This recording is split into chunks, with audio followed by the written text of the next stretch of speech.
ఇక్కడ మైలేజ్ చూడండి, మన డార్ కార్స్ యొక్క మైలేజ్ 60 చూపిస్తుంది. మనం ఎంత జాగ్రత్తగా వచ్చినామో చూడండి. అప్పట్లో నిజాం ప్రభువులు మొత్తము బోటింగ్ చేసుకొని ఈ నుంచి అక్కడి వరకు ఐలాండ్ లాగా కనిపిస్తున్నాయి కదా, అక్కడ టైం స్పెండ్ చేసి వస్తుండేనంట. అటు సైడ్ నవోదయ స్కూల్ ఉంటది. 5వ క్లాస్లో నేను కూడా రాసిన నవోదయ కోసము, బట్ అయినా కానీ నాకు సీట్ రాలేదు.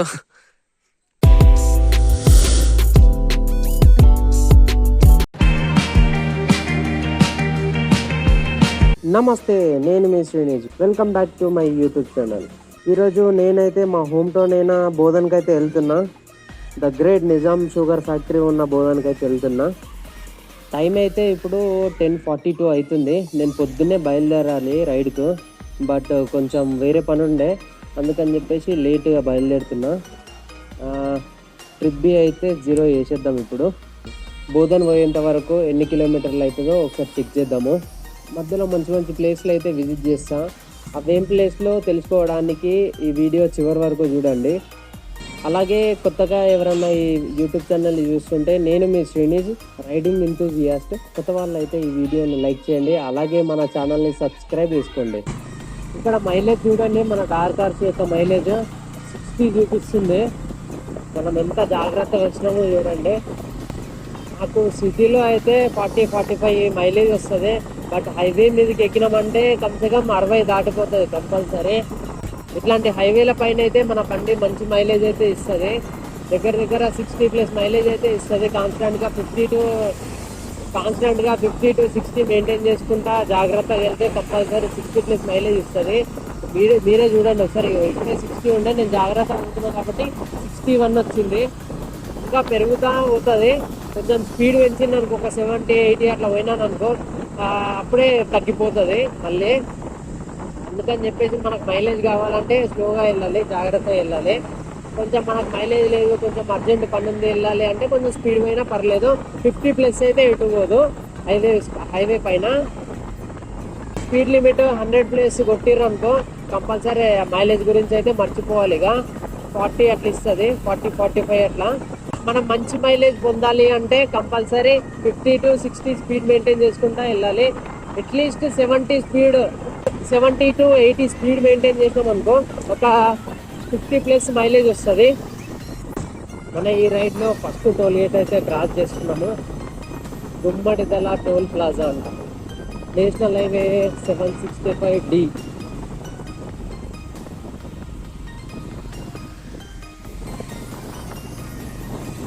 సంగారెడ్డి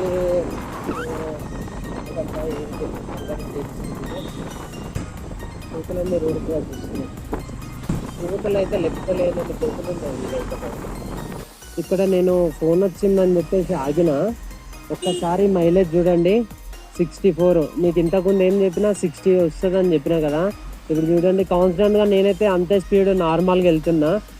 50 to 60 స్పీడ్ మెయింటైన్ చేసుకుంటూ వెళ్తున్నా. 64 మైలేజ్ అయితే ఇస్తుంది నాకైతే మన డార్ కార్స్. ఇప్పటి వరకు అయితే 30 కిలోమీటర్స్ అయితే వచ్చినా. నేను మెల్లిగా వచ్చిన, దగ్గర గంట అయింది వచ్చు నేను బయలుదేరి. ఇప్పటి వరకు జస్ట్ 30 కిలోమీటర్సే వచ్చిన. పోదాం, తీరి పోదాం. ఇది ఫారెస్ట్లో ఉన్నా, నేను మెల్లిగా వెళ్తున్నా. ఒక్కసారి రాళ్ళు చూడండి ఇంకా బ్యూటిఫుల్. మెదక్ వచ్చేసినాం మనము. ఒక కిలోమీటర్ టోల్ రోడ్ ముగింది. లేదా 107 కిలోమీటర్స్ అంట. నేనైతే ఫస్ట్ టైం మెదక్ వచ్చిన. చూస్తే కొంచెం వరంగల్ లాగా అనిపిస్తుంది. ముందల కొండ ఇక్కడ సిటీని చూస్తే వరంగల్ కూడా సేమ్ ఇంతే ఉంటుంది. ఈ సిటీ ఉంటుంది, సైడ్ ముందల ఒక కొండ ఉంటుంది. చూడడానికి మస్తు అనిపిస్తుంది అది మాత్రం.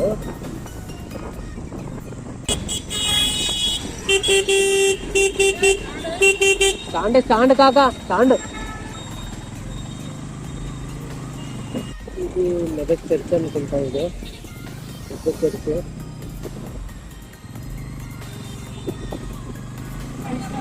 అదే చూడండి లొకేషన్ వస్తుంది.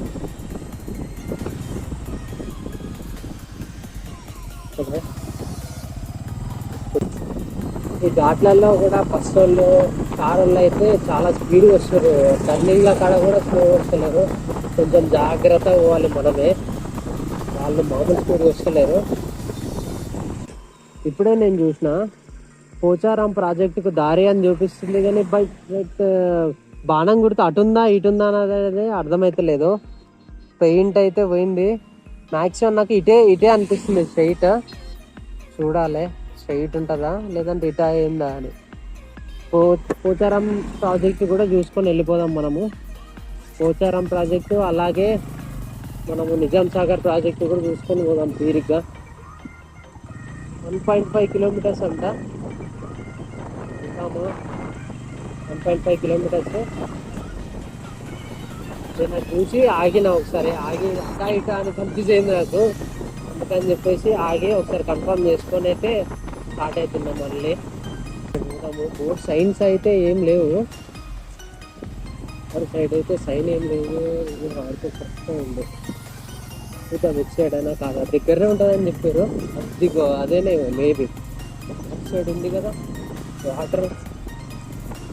ఎలా ఒకసారి చూద్దాము. పోచారం ప్రాజెక్ట్ చూసుకొని మళ్ళీ ఆ తర్వాత నిజాం సాగర్ ప్రాజెక్ట్ కూడా ఒకసారి చూసేసి వెళ్ళిపోదాము. ఇక్కడ వచ్చినాం కదా అని చెప్పి చూస్తున్నాము. అది ఫారెస్ట్, ఇంతకుముందు మనము వచ్చినాం కదా, ఆ ఫారెస్ట్ నుంచి ఇటు సైడ్కి వెళ్ళి ఇటు సైడ్ రోడ్ ఉంది, ఇటు సైడ్ నుంచి ఇక్కడ పెట్టేసిన బండి. బట్ అటు సైడ్ నుండి వెళ్తే ఆ ప్రాజెక్ట్ అక్కడి వరకు వెళ్ళొచ్చు అంట. బట్ ఎక్కడ వెళ్ళినా ఇదే కదా అని చెప్పేసి ఇక్కడికి వచ్చేసి నుంచి చూస్తున్నా నేను. ఇక్కడ అన్నీ చిల్లి చేసారు అందరూ, వీరి సీసాలే ఉన్నాయి. పోచారం ప్రాజెక్ట్ ఇది, అక్కడ చేపలు పడుతారు. పోచారం ప్రాజెక్ట్ ఇది చాలా ప్రశాంతంగా ఉంది. ఇక్కడైతే మంచిగా నెమలీలు అరుస్తున్నాయి, మంచిగా ఇక్కడ కూర్చోవచ్చు, ప్రశాంతంగా మైండ్ రిలాక్స్ చేసుకోవచ్చు ఇక్కడ కూర్చొని. చాలా పెద్దగానే ఉంది పోచారం ప్రాజెక్టు, చాలా పెద్ద అంటే చాలా పెద్దగా ఉంది. అక్కడి వరకు ఉంది కనిపించి, అక్కడి వరకు మొత్తం గుట్టలు గుట్టలు ఉంది, చాలా బాగుంది.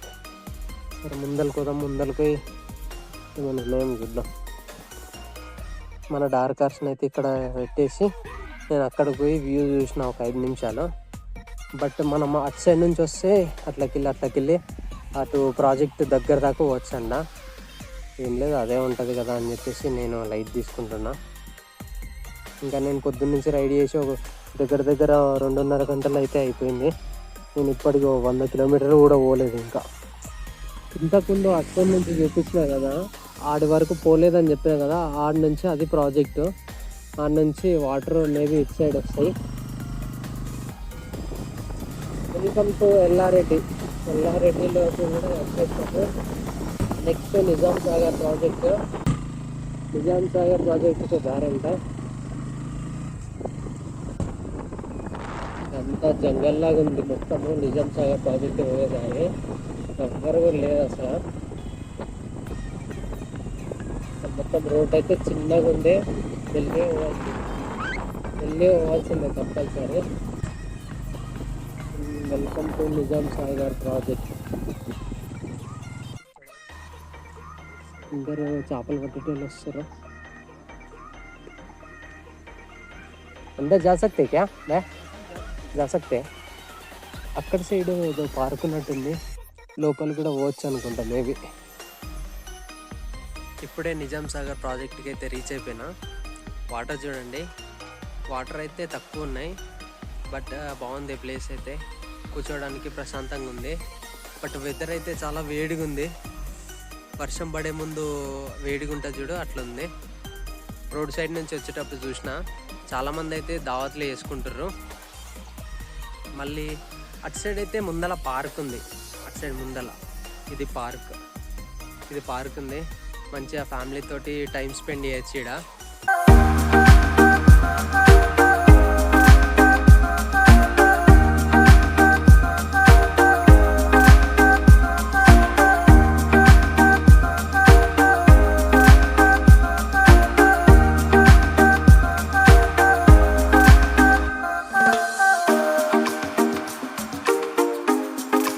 నిజాం సాగర్ ప్రాజెక్ట్ అయితే అంతగానం ఏం నిండలేదు, రీసెంట్గానే శ్రీశైలం ప్రాజెక్టు గేట్లు అయితే రిలీజ్ చేసిరు కదా, అక్కడ బాగా కృష్ణా నది బాగా పొంగుతుంది, వరద నీళ్ళు బాగా వచ్చినాయి. శ్రీశైలం ప్రాజెక్ట్ కూడా రీసెంట్గానే విజిట్ చేసినాను. ఇన్కేస్ ఎవరన్నా వీడియో చూడకుంటే పైన ఐకార్డ్స్లో ఇస్తాను, ఒకసారి చెక్ చేయండి. ఓవర్ఫ్లో ఏం లేదు. ఓవర్ఫ్లో అయితే ఇందులో నుంచి కిందికి గేట్లు తీస్తే ఇక్కడ నుంచి వాటర్ వస్తాయి. ఇది గేట్లు, ముందరికి వెళ్ళి ఇదంతా వాటర్ కిందికి వెళ్ళిపోతాయి.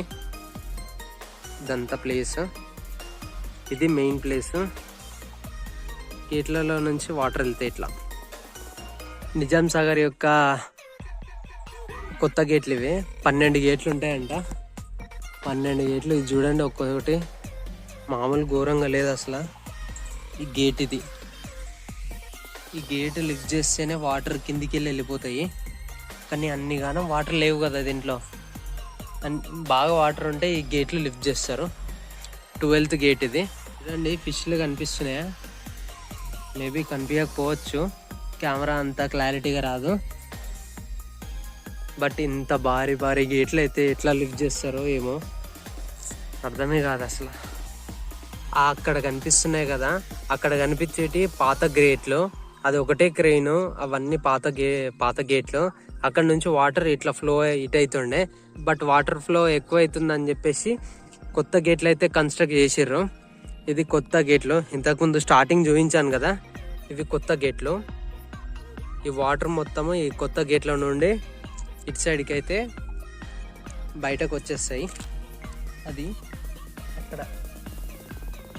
బట్ లొకేషన్ మాత్రము వేరే లెవెల్ ఉంది అసలు. బాగా మంది ఇటు సైడ్ ఎక్స్ప్లోర్ చేయరు కాబట్టి ఏముందా అనిపిస్తుంది. ఒక్కసారి ఎక్స్ప్లోర్ చేయడం స్టార్ట్ చేస్తే ఇటు సైడ్ మస్తు ప్లేసెస్ ఉంటాయి విజిట్ చేయడానికి. అటు సైడ్ నవోదయ స్కూల్ ఉంటుంది. 5వ క్లాస్లో నేను కూడా రాసిన నవోదయ కోసము, బట్ అయినా కానీ నాకు సీట్ రాలేదు. కానీ ప్లేస్ మాత్రము మస్తు పీస్ఫుల్గా ఉంది. ఫ్యామిలీతో వస్తే మస్తు టైం స్పెండ్ చేయొచ్చు. ఇక్కడ బోటింగ్ కూడా ఉంటుందంట, బట్ ఇప్పుడు వాటర్ లేదని చెప్పేసి ఆపేసిరంట. అప్పట్లో నిజాం ప్రభువులు మొత్తము బోటింగ్ చేసుకొని ఈ నుంచి అక్కడి వరకు ఐలాండ్ లాగా కనిపిస్తున్నాయి కదా, అక్కడ టైం స్పెండ్ చేసి వస్తుండేనంట. చాలా మంది అక్కడ చేపలు పడుతుర్రు. నడుస్తూ ఉంటే ఆడు వరకు వెళ్ళొచ్చు, అటు సైడ్ లాస్ట్ వరకు కూడా పోవచ్చు. ఇక్కడనైతే వెహికల్స్కి అసలు అలో చేస్తలేరు. ఓన్లీ ఇక్కడ పనిచేసే వాళ్ళకి తప్ప మిగతా వాళ్ళ ఎవరికి వెహికల్స్ లోపలికి అలో చేస్తలేరు. అక్కడే బండ్లు పెట్టేసి నడుచుకుంటూ అయితే ఇటు సైడ్ రావాలి. అక్కడ గ్రీనరీ చూడండి ఎంత బ్యూటిఫుల్గా ఉందో. నిజాం సాగర్ ప్రాజెక్ట్ మొత్తం చూసిన ఇప్పుడే. నిజాం సాగర్ ప్రాజెక్ట్ చూసి రిటర్న్ అయిపోతున్నా. బాగా వేడిగా ఉంది, ఇక్కడ బీభత్సంగా వేడిగా ఉంది. లోపల బాగా ఉడకపోస్తుంది. ఫ్యామిలీతో వచ్చిర్రు, అంత జనాలు ఏం లేరు కానీ ఫ్యామిలీతో వచ్చిర్రు. ఫ్యామిలీతో వచ్చిన వాళ్ళందరూ భోజనాలు చేస్తుర్రు లోపల. అక్కడ ఒక పార్క్ ఉంది కదా, ఆ పార్క్లో ఎవరైనా కూర్చోవచ్చు ఫ్రీగానే, ఎవరైనా ఎంట్రీ ఫీజు ఏం లేదు. బోధన్ వరకు వెళ్ళాలంటే ఇంకో 60 కిలోమీటర్స్ రైడ్ చేయాలి. ముందలా నెక్స్ట్ వచ్చేది బాన్స్వాడ.